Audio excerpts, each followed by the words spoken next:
Welcome to Mount Kenya University. These are our lectures that are coming to you right from to where you are. And that is what we do here. Our unit today is BEC1102. This is indoor and outdoor activity. As you can see here, and I want us to see why work for children is play. Why play is work for children. This according to Freibel. And to this effect, let us see exactly what it is that we are calling play. As we were growing up, our parents would even quarrel us. Kazi yako tu ni kucheza. Your work is just to play. Play is what should be done by children, number one, spontaneously. By spontaneously, I mean it is inherent in them. They enjoy to play. And whatever it is that they call play, it comes to them without any notice. Point two, play is how a child learns. At times I pity when I see a parent quarreling a child that they are dirty. How won't they become dirty if they are playing? How will they learn if they are not playing? And yet when we give children to the teachers, we expect them to play. We expect them to learn. Meaning, the minute we expect them to play, we expect them to get dirty. We expect them to be stained. Meaning, in this case, whatever it is that you are giving the teacher, it is a raw material, the child you are giving him. Remember, I'm Teacher Kamaubi, so I'm speaking from those very shoes. When you give me that child, you are giving me a raw material, be it clay, be it plastic, whatever model. You want me to come up with a finished product out of this child. This finished product, and in this perspective, it is the learning this kid is going to get. It has to come through play. It is only through play that learning becomes fun. Otherwise, when you give me a child and you expect me to kind of give him learning as a work, then it may not work. I have to give them play as a work, then learning will become fun. And that's why play, it is the acceptable behavior of this child expressing their one, emotions. Two, impulses. What's the difference between two? Emotions all about their feeling. Remember, as a teacher, I'm a liaison officer. This kid has left you from home with whatever experiences they have had there, with whatever feelings they are having in them, with whatever encounters they are coming with. So when they get to class, they don't just kind of get converted into a child. That is a learner. It is the same child who was a child of the mother, now a child to the teacher. I am the one to convert this child to become a learner. And the way to do that,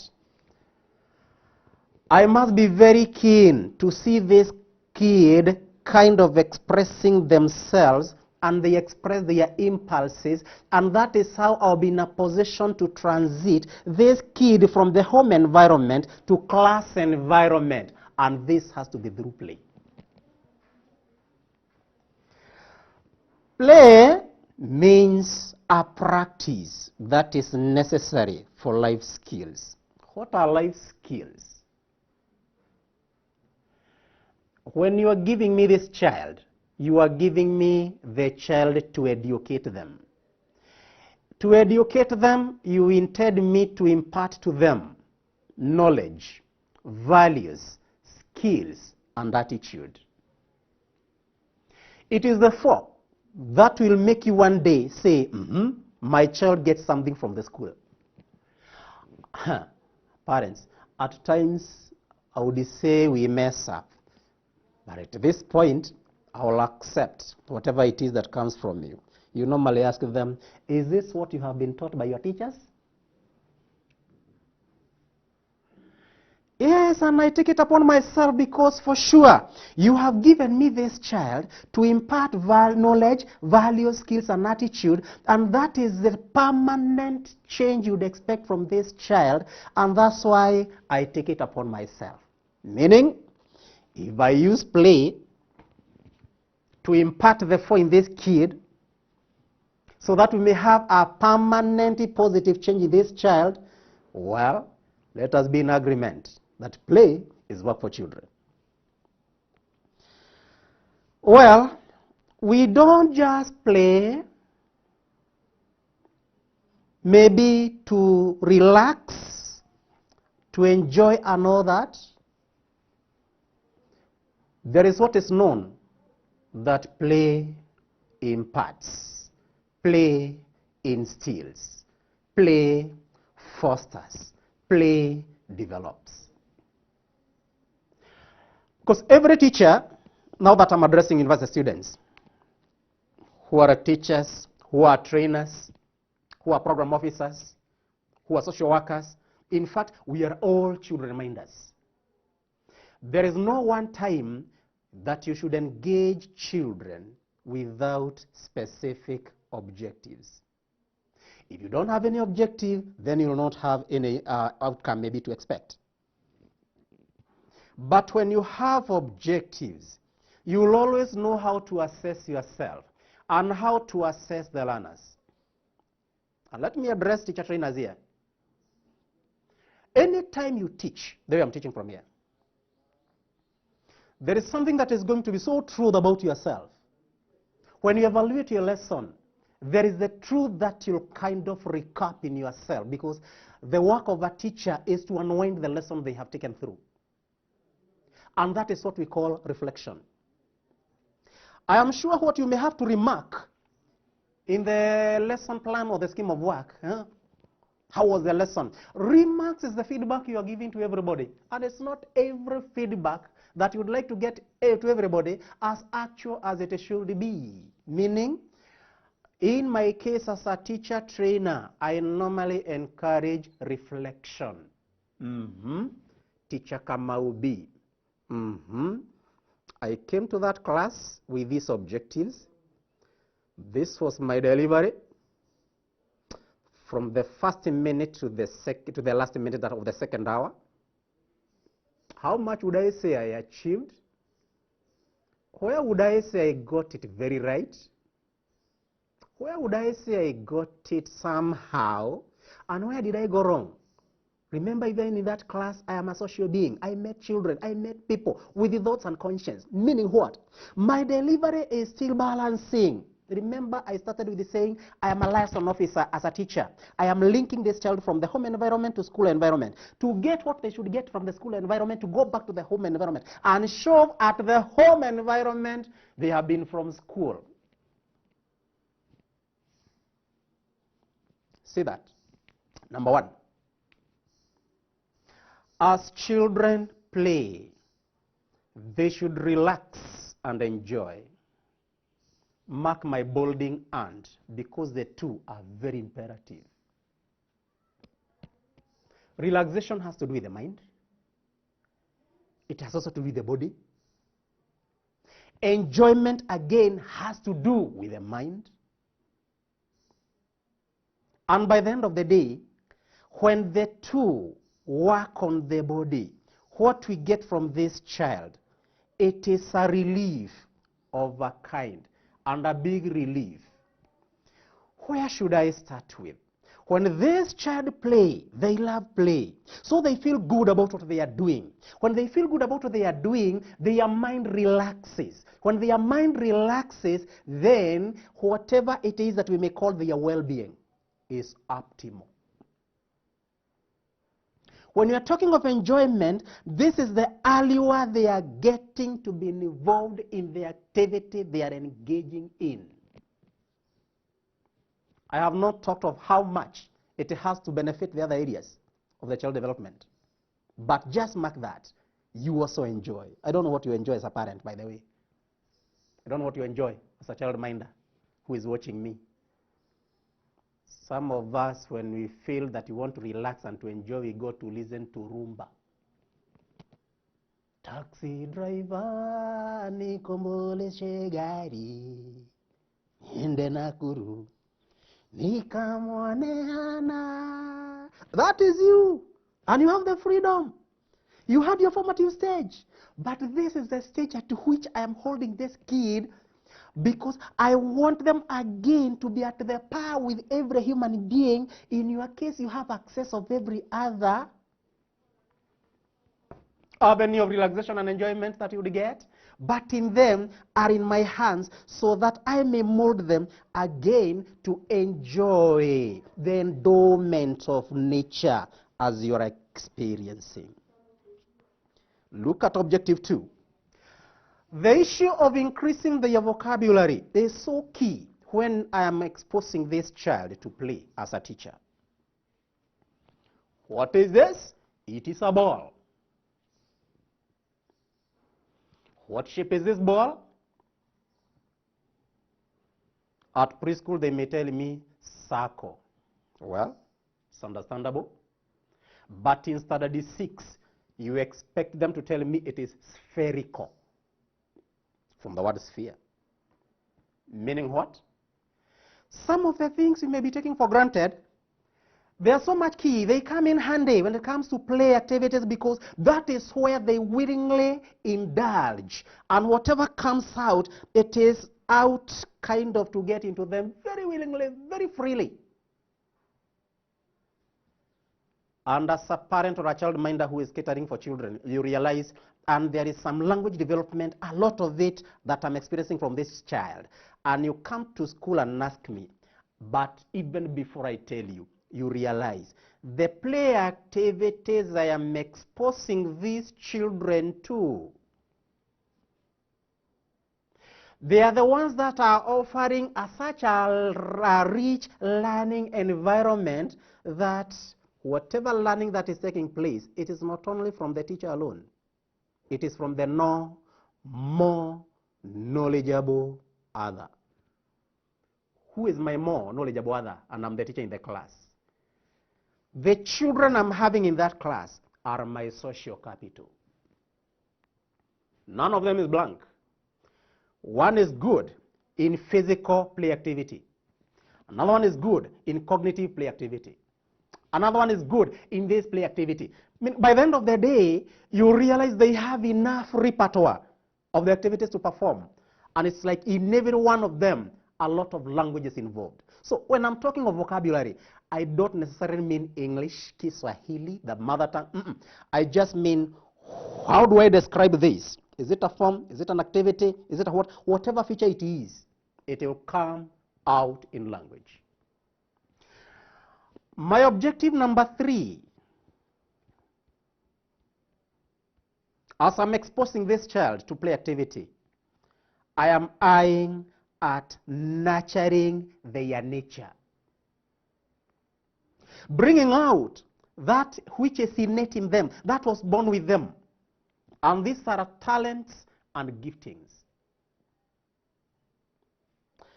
Maybe at my shape I may not be, maybe do gymnastics, maybe some assorting or something. But you are sure, the minute my children here are aware of what I expect and accept, and I'm consistent, I am there to guide them and to mold them. I am there to give them my will and show them what is this that I have approved. You will realize some of them that are in PP2, Standard 3, Standard 5, Standard 8, they can do a lot more. Miraculous activities. I'm saying, I'm quoting it because they can do them, maybe like some assorting and all that, but myself as a teacher, to me it's just a, miracle. And you are sure these are people who have entertained you in those areas where you go to Barizi and all that. And they earn their very decent livelihood. True or false? Nurturing their talents and giftings. Meaning, as a teacher, I'm just there to scaffold, to kind of keep on challenging them. Can you do this? Can you do this? Can you do this? And you realize they have the potential to do it, agility to do it, the will to do it.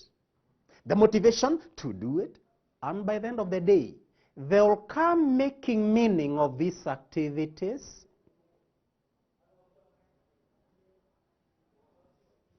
And by the end of the day, you may realize they have gone to some heights that even myself as a teacher, I could not have imagined. Even those songs that kind of give you relaxation and enjoyment, I've heard quite a number of them involving children's songs.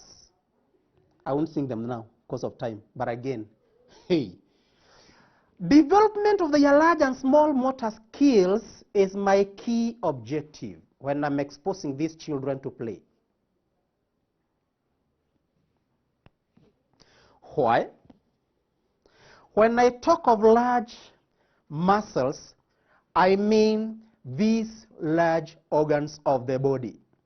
When I talk of spine, I mean these small ones. If I was to throw this ball, I was to involve my whole hands. That is a gross or a large motor skill. If I was to write, yes, I have writing material here, I would just involve the fingers. So the dexterity of the fingers is kind of just defined by the movement of the fingers. And by the way, that is what is going to determine the fineness of my writing. Of which some teacher would say, you have a very clumsy writing. Another one, very neat writing. Yeah, this neat, this clumsy, is all about them fine motor skills. Motor means movement. And by the end of the day, when we are talking of these organs, what kind of composes them are muscles. That is the meaningful component of any organ that would take any action. Muscle.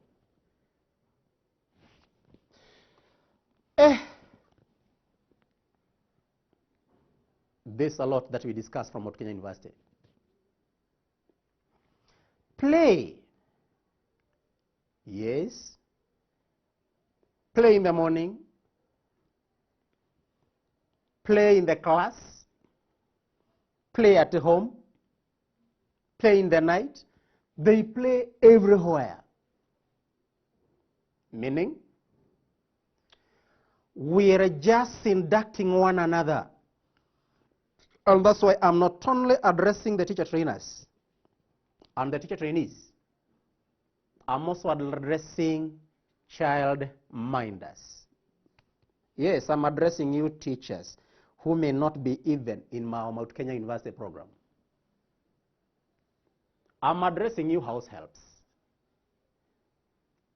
I'm addressing you social workers. You who are having children even in your hospital premises and all that.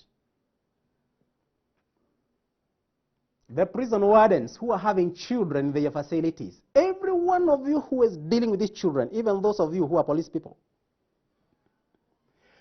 Play is work for children. The essence of my next topic is that we want to see how much would we say play is limited. What are these parameters of play? How much would we say it is an extension of play? Where should we limit it? Where should we kind of expound it? The issue is there are various types of them. Fortunately and unfortunately, you will realize the life skills we are having are just products of play, right from the reflexes which we had when we were born. The child development experts would say that better. Why? Look at this. The first type of play has to do with the sensory motor play. Sensory has to do with the senses. Touch, taste, smell, sight. Should I mention it even? These five senses, you are sure, they form the basis of our accuracy of judgment and all that. And this is the basis of our life skills.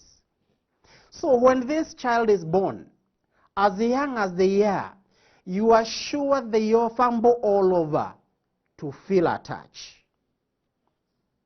You are sure they gaze just around, maybe aimlessly.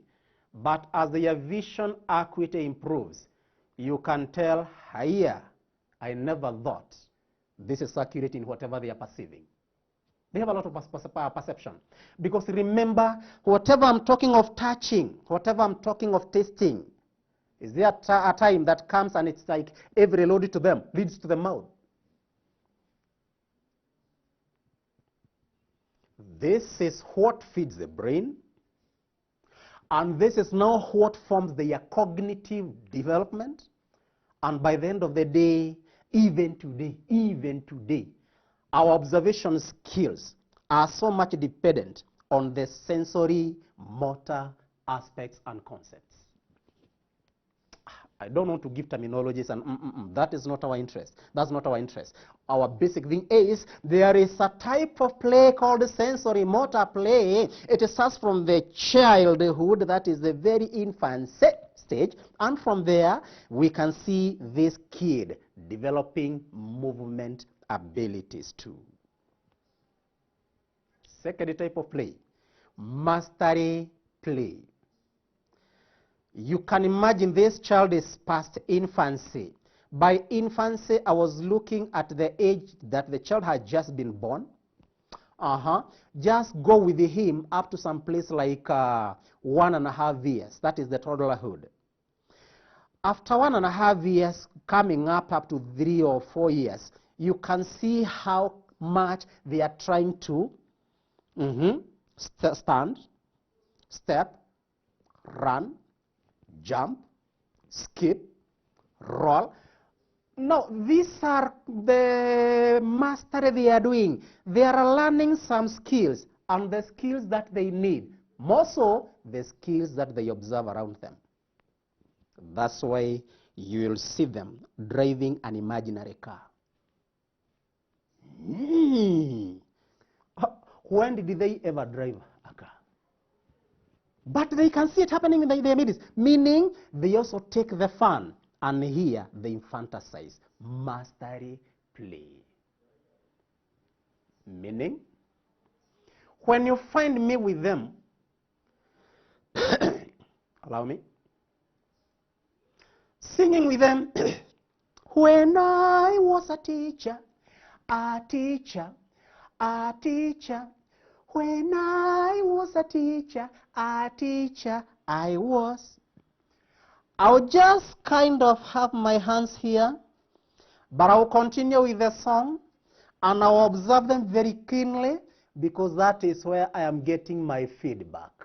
What do they observe around them from me in the class setting?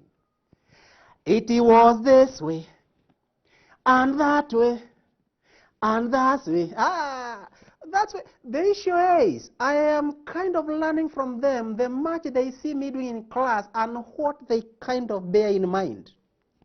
Why are they not saying, it was this way and that way?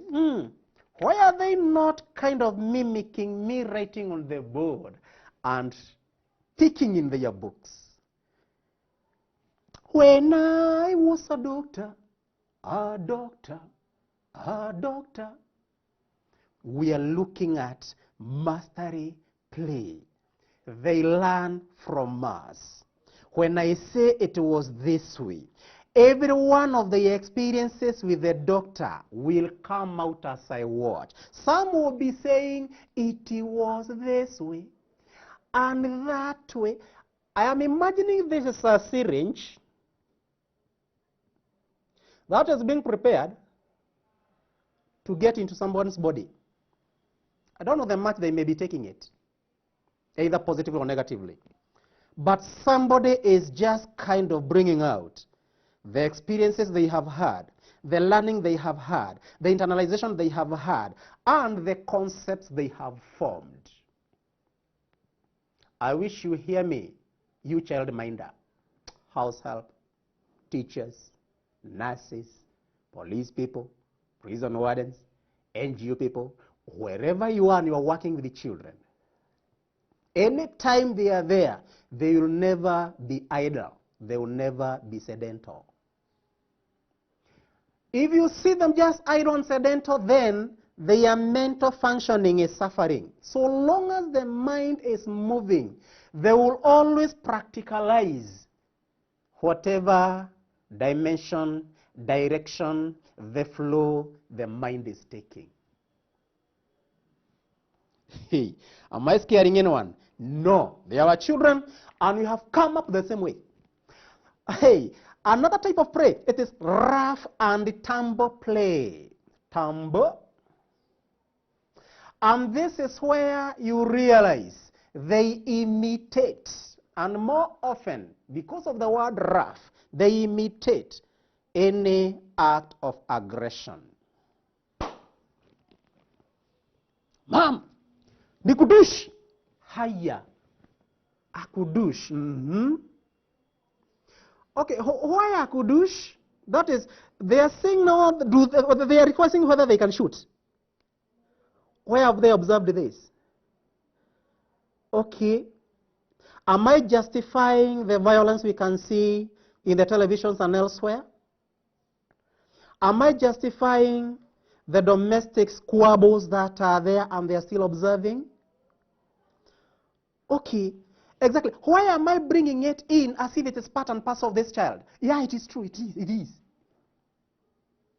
But at what direction, at what form should it take? From where I do stand as a teacher trainer, I accept, I appreciate the sociologists who will tell us that any country that develops because of its young people, it develops because of the very attributes of the young people. 1, rebellion. 2, conformity. What about the third one? It is now what goes with this one, the risk-taking behavior. A child is born with some risk-taking aspect and concept. It is there constructively.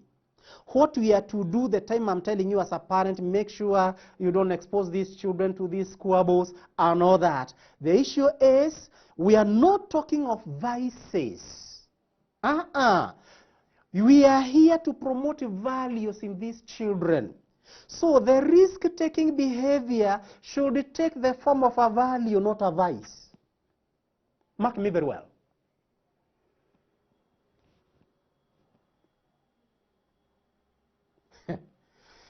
Dramatic play is the fourth type of play. Why dramatic? Some of you are already labeling me as dramatic. No, okay, if I'm dramatic, well and good. I thank my preschool, lower primary, and primary school teachers. They're also watching me from TV 47.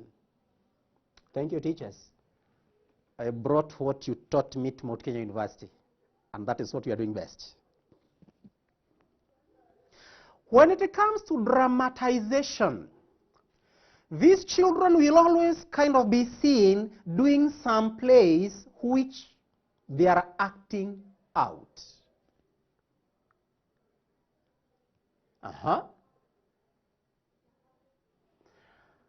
Why dramatization? They are bringing a certain scene inside from outside.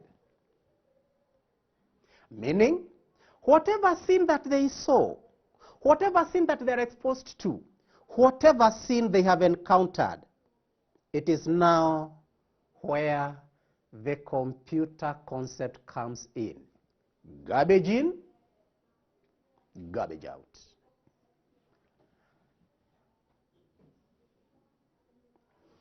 Because when these children are dramatizing, when they are acting out, at one time you may realize they are doing role play.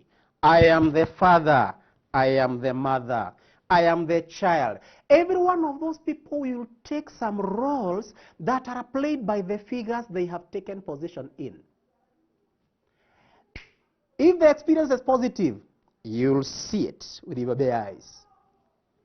If it is negative, Wait a minute. They acted out so innocently and vividly.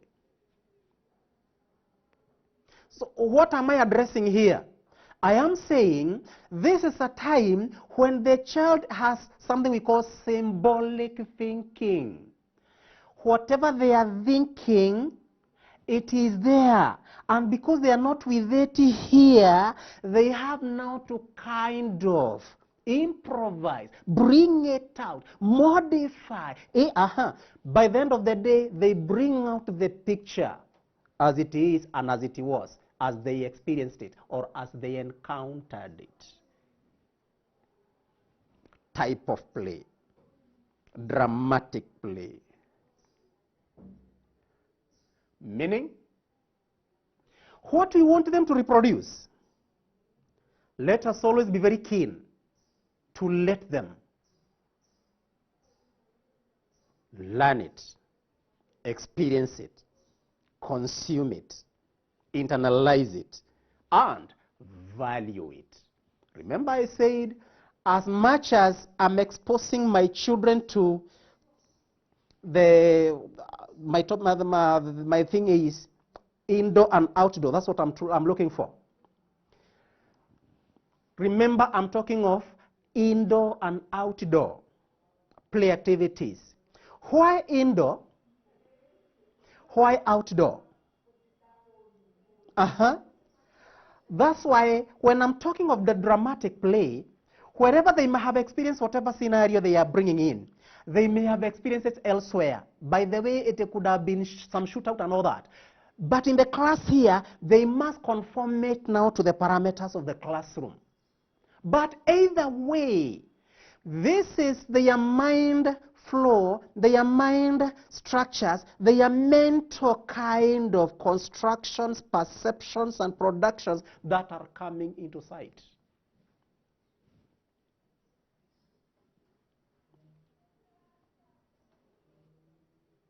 So what is our challenge there? Our challenge, before I go to the next one, because I have kind of brought them all together, in terms of enhancing indoor and outdoor play activities. Whether you tell me you're not a teacher, you're a social worker, or not that, we are saying the child we have been given, it is a raw material. We model raw material. We shape up because they are in their formative stage. Ask Dr. Maria Montessori. She'll tell you age 0 to 8 years of this child. It is the formative stage. What they kind of learn from this stage, if by the way, even if it's a foreign language, it just becomes part of them. Meaning, any knowledge, any value, any attitude that they form from this very stage, they will never part ways with it. Must be very careful. And again, we must be very appreciative because that is how they learn. Well, with those types of play, I am tempted to discuss characteristics of play. Because discussing play from a university class, it is like it sounds, play? He is there speaking from a university, like Mount Kenya University discussing play. Yes. Because it is a key, integral part of the development of this child. You'll tell me you're not an expert of play, but my temptation of discussing characteristics of play, it is so that I may just come to the lowest. We discuss and we see it from the same level, how simple it is to just have our children play in the morning, in the noon, in the evening, in the night, and they just become. Meaning, they just maximize their potential. Do I go on? Thank you. There is the first characteristic. Yeah, pleasurable and enjoyable.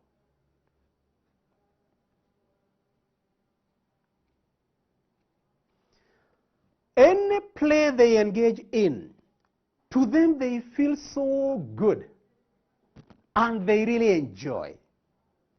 Only that, it may not be something that is at your interest. No, you may get them in the house, they landed on your certificate, which you just place on the table. After that very good day with you, when you earned that lucrative certificate, I would call it so. But the much they have done, or the much play they are doing what we may be calling tearing, coiling, lacing, frilling. Yeah, I'm imagining it is my child. Yeah, I don't want to kind of express my impulses here, but to them, it is play. Remember, play is an involuntary and spontaneous activity, enjoyable and pleasurable to children. And there we are. The minute you are coming, there we are. Will you commit suicide? Will you kill the child?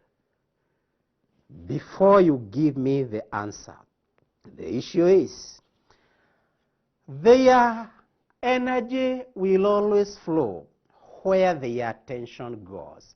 You provide to them appropriate play materials and you kind of guide them towards that direction. By the way, they don't have any intention of hiking you. No, they don't have. Ooh.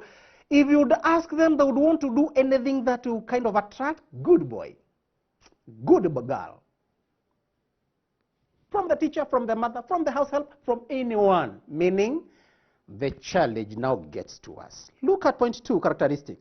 It is voluntary action, and as spontaneous as it is, it is always unpremeditated. Ushers in the church, get that? I know at least now to you that one is very meaningful. When they come to the church, for example, they know they have gone to worship God. They may not necessarily know what is the meaning of worshiping, but they know we have gone to pray, we have gone to sing, we have gone to do the offering. Of course, that is what amounts to the worship. But the issue is, the minute you realize one has just gotten into some kind of an activity that is play activity, and in the meantime there are 2 or 3 of them, they are even kind of now holding shoulders, holding hands, and kind of, in the next minute, they are at the altar. They are kind of shouting. They are so indifferent about any other people who are there worshiping. Would we call those children some small demons? Yes, I'm serious about it. Tell me. I'm also here to hear. Because play to these children, it is unpremeditated. They don't meditate it before. They just get into it without kind of thinking about it. It just comes automatically, and it just comes impromptu without any prior plan. And these children must not be from the same village, must not be from the same street, must not be from the same town even. But they become a community with the common purpose of kind of doing what they feel good, what they feel kind of, I love children. And Jesus said, let the children come to me. Adults like you and I told them, no, you can't go to that big man. I wish somebody would tell us about the Quran. what it says about children. I'll be so happy. In Mount Kenya University, we are all inclusive. This great teacher, Rabbi, Jesus, these are the only people he blessed. What I'm bringing out is our perception about children. They are a form of being miniatures, immature, kind of, excuse me. Somebody had a full value for them. Go through the whole Bible and tell me, this great teacher, Rabbi, how many adults did he bless? But he blessed these children. So when I say our children are our window of hope, it is even known way high. I wish I would get this from a Quran or a Baba Gita. Because characteristic number next, play is not goal-oriented. When they are just jumping, skipping, and hopping, whatever is good to them is what they are doing, not what they will get after that. I want to repeat. Here comes my paraphernalia. They are looking at this kind of object. They are feeling it. And it's like, why is it this way? Of course, it is inflated. Why is this this way? Why is it it's like hard? It is like it's soft. What could be inside? The next minute, what they want to do, they want to get this sharp object. They prick here, and possibly they would like to dissect and see it open. Because of the curiosity, they see what is inside. And they are feeling so good as they are doing it. By the time I'm coming as a father, I'm asking them, what is wrong with you? Actually, there's nothing wrong with them. They were playing with this material. To them, it is not familiar. If they are the people who did this ball, they will be knowing what materials are inside. But this one is from the shop. Teachers, we have always encouraged you, use familiar materials. When we are using these foreign ones, their curiosity kind of shifts from what you want them to learn to whatever now develops in their mind.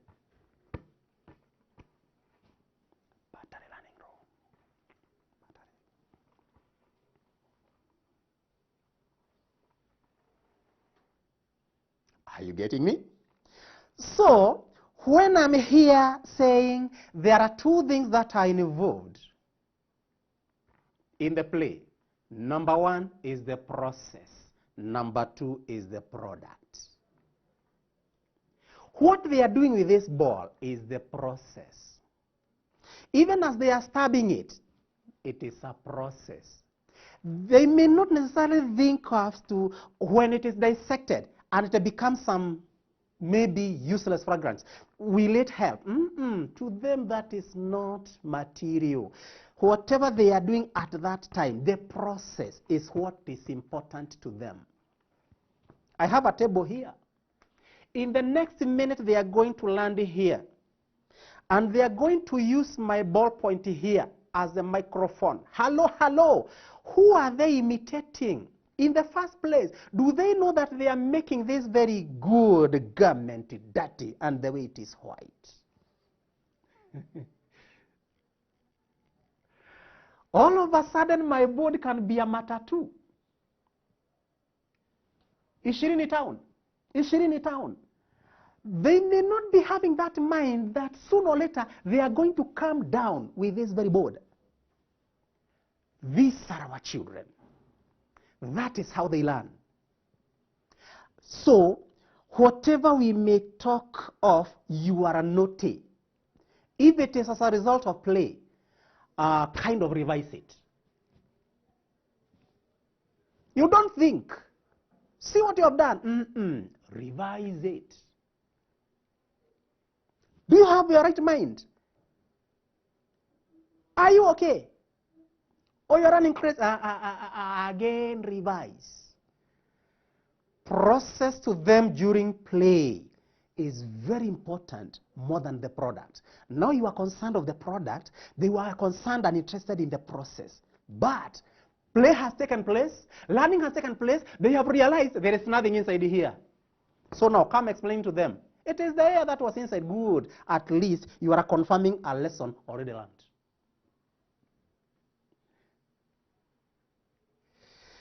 Our children, our window of hope.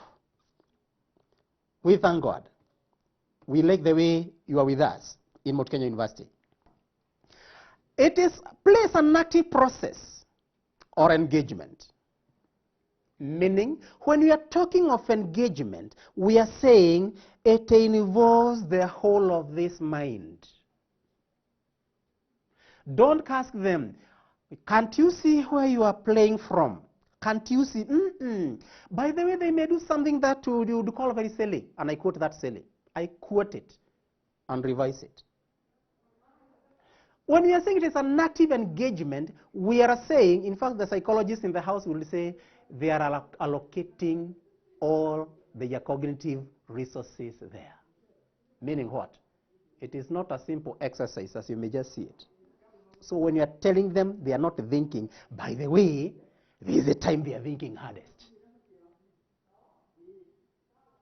Meaning what? The more I make learning play, the more learning becomes fun. Teacher trainees. If you make your teaching play, then your teaching will become fun. If you make their learning play, then their learning will become fun. And your class will be the place. Don't know how you kind of value or kind of rate my class, but at least I feel good that I'm a teacher.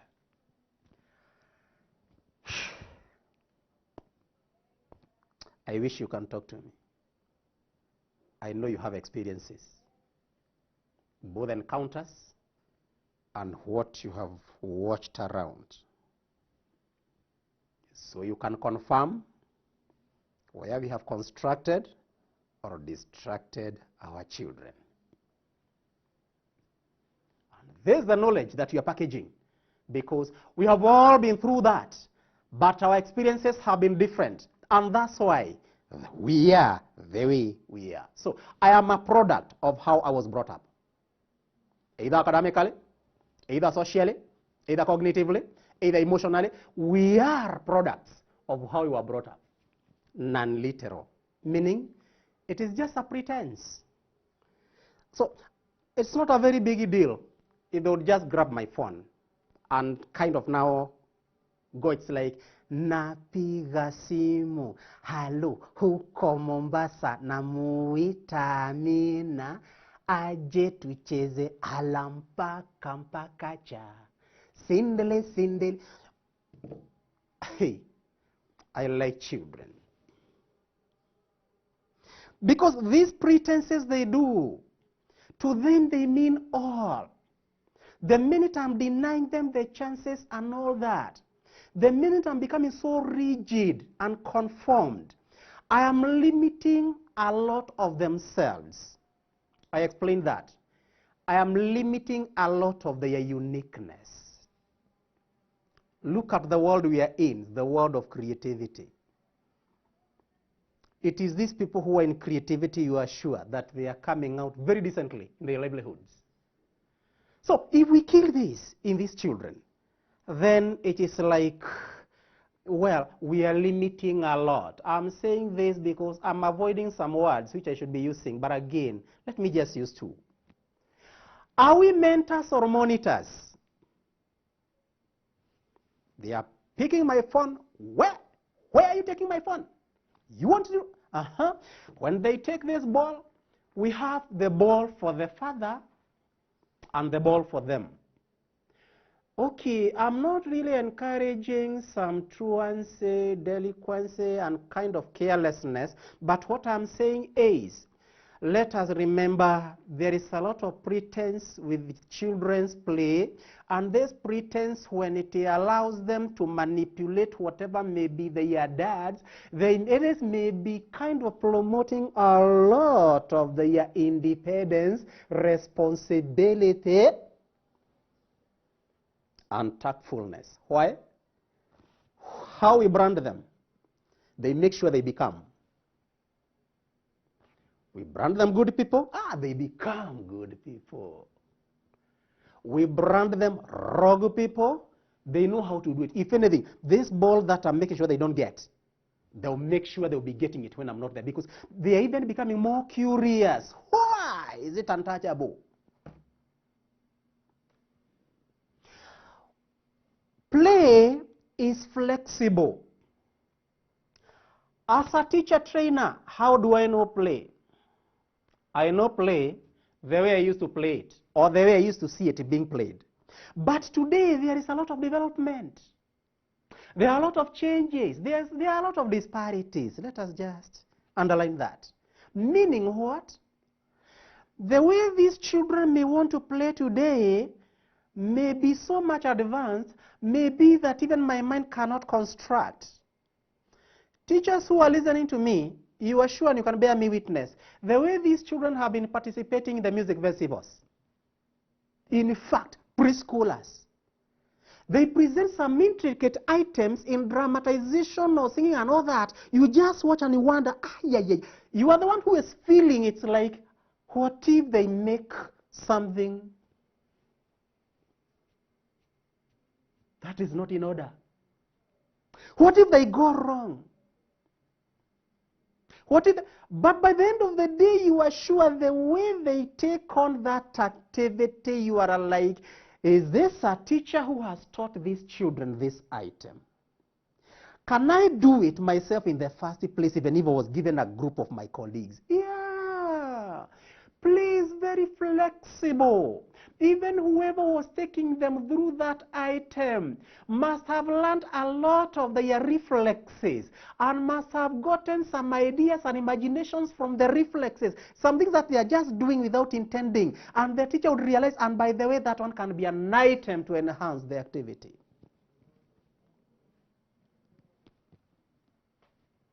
Child reminders.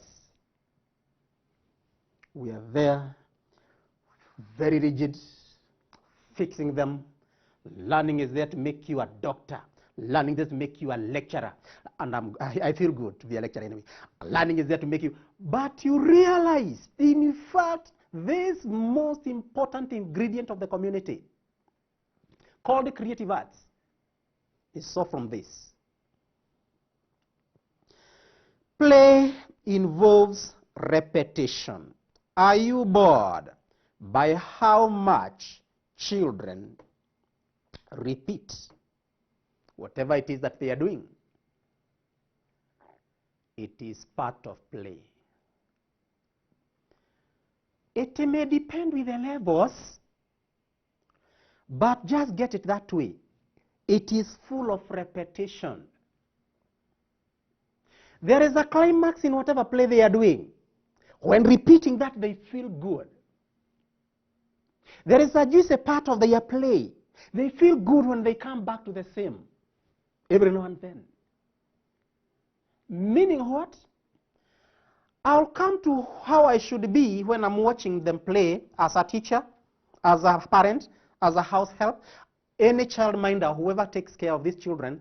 But you are sure you should let children be children. Because if we don't let them become children, these behaviors will haunt them when they will be of age. And this will be a psychological problem called sublimation. A psychological defense mechanism, sublimation.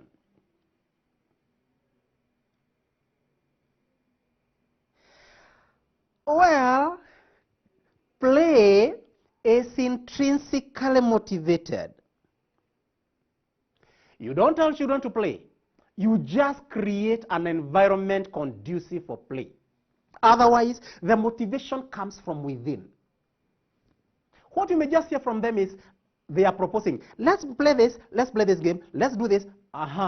That is just verbalizing their thinking. Their thinking is internal, meaning the motivation is from within. And that is why we are saying, as intrinsic as it is, that's why they kind of do it with a lot of vigor, because they are so keen in what they love. Again, I say, if you make everything to children play, you make everything fun to children, from wherever you are. I like a clip that is here. I may not show it here, but I wish it can be given for a minute. It is trending with you. This is a doctor who wants to inject a child. This doctor is just doing some kind of a play to this child. What is the most amazing in this is that the child is not even realizing that an injection has got into them, the whatever syringe has deposited whatever it is depositing, and the doctor has withdrawn the gadget and is now, and that is, and by the way, there are two jabs of them at the same time.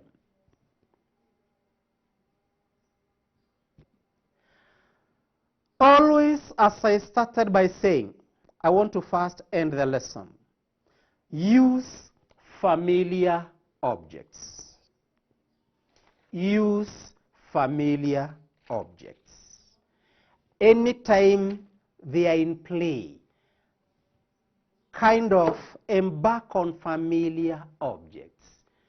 They will do a lot of concentrating their minds to the very focus, to the objective that you have, and it is going to save you a lot of time, because with the children, their key characteristic is they have a lot of growing of purpose with a lot of short concentration span. You want them to do this for 5 minutes. They are just disinterested after the first minute, and they have now started to go elsewhere to know what is this, what is written here, why is it this color, and by the end of the day, you may realize the concentration you needed for the acquisition of the concept you wanted, for the reproduction of the activity you wanted. It may not be realized at the time that you had set for it, in the way that you had meant it, in the magnitude that you had kind of imagined, just because the unfamiliar objects to them arouses a lot of curiosity. Can I first stop at that? This is Mount Kenya University, getting you right from where you are, so that we may learn about our children, our window of hope. Thank you.